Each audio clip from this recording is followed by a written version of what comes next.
She didn't know how to deal with other people, didn't know how to ask for help, and was, if anything, probably paranoid about people stealing her data.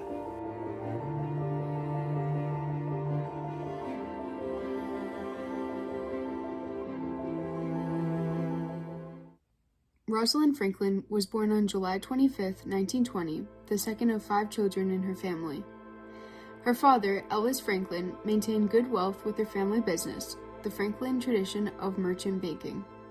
Her parents were both well-educated Jewish families who went to England in the 1700s and 1800s.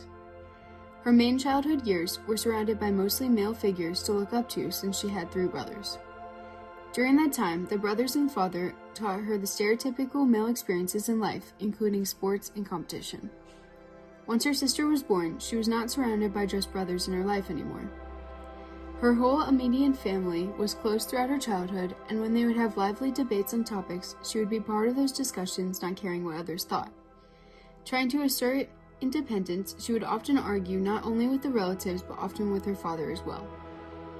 At a young age, not only was she part of these discussions, but she was fond of art and creating sculptures, which led her to the creation of the model of the structure of DNA. When she was still in her childhood, she attended the St. Paul's Girls' School. In that school, she showed interest in physics and chemistry classes. With that fascination on those subjects, she attended the University of Cambridge for physical chemistry. In that school, other professors did not like the progress Franklin was making with her studies. The professor thought the field of study was not meant for women to succeed in. A little frustrated, she gave up on her schoolwork to work for British Coal Utilization Research Association. During 1942, when the war was happening, the work she helped with was investing in coal and carbon effects on the war.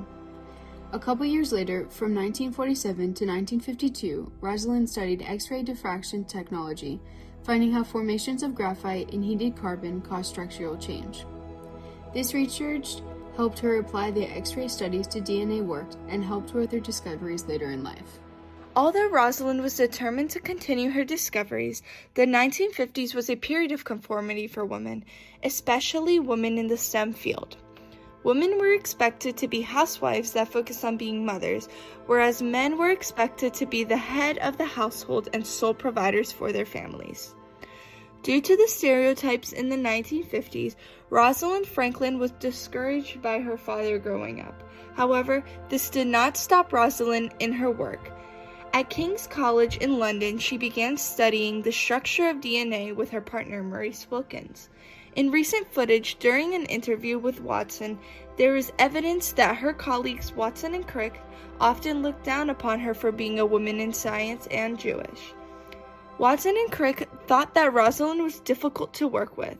To this day, Watson will still comment about Rosalind as being uncooperative, unattractive, and incompetent in her field. Moreover, in the book The Double Helix, they described her as plain dressed and belligerent. Rosalind suffered from sexism and discrimination throughout her whole career, but she did not let people look down upon her.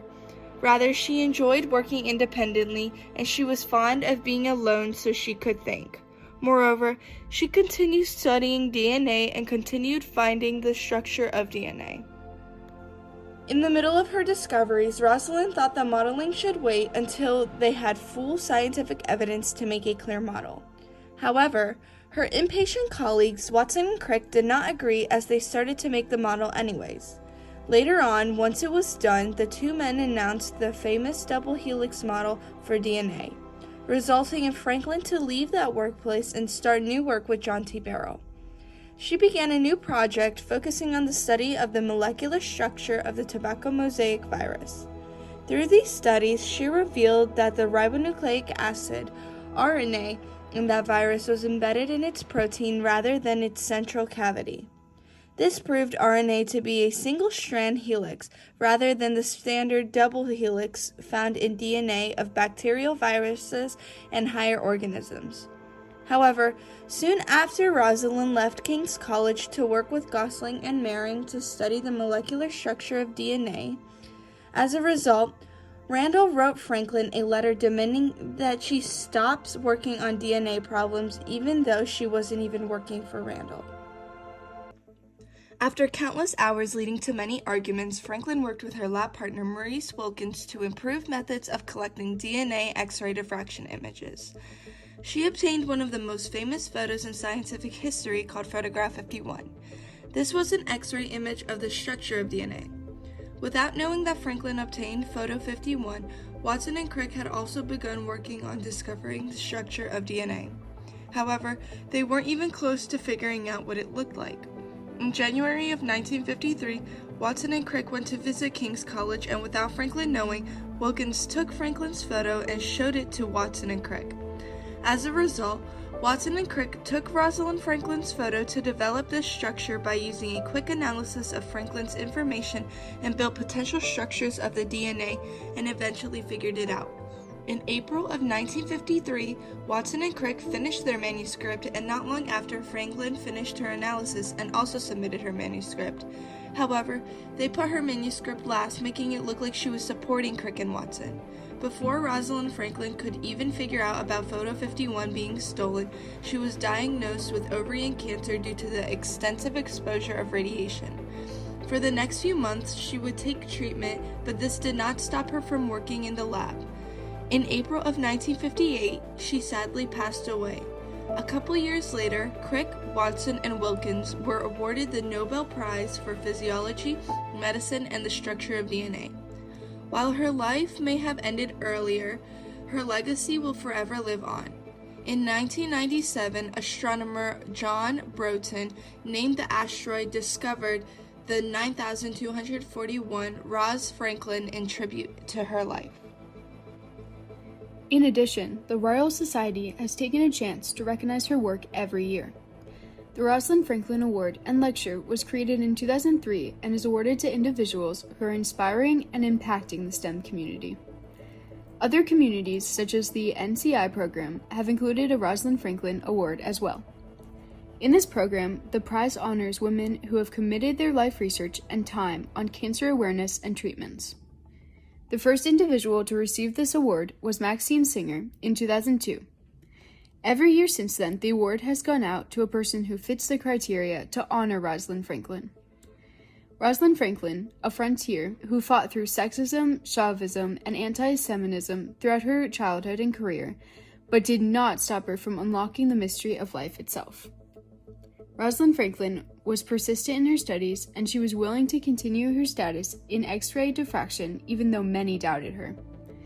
Moreover, without her discoveries of the double helix, it would have taken years for Watson and Crick to actually figure out about the structure of DNA and the mystery of life. As a result of her discovery, a new science called molecular biology was born, leading to diagnosis and treatment. Rosalind Franklin's breakthrough will continue to improve science and human conditions around the world.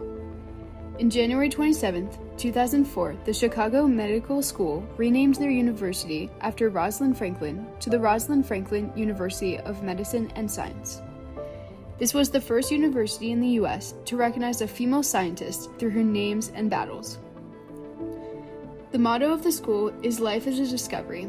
This motto encourages individuals to continue exploring the idea of life. Rosalind will continue to forever be remembered throughout history. I mean, people often say, what would she have achieved if she had not been a woman? But I think the answer is, what would she have achieved if she had not died at 37?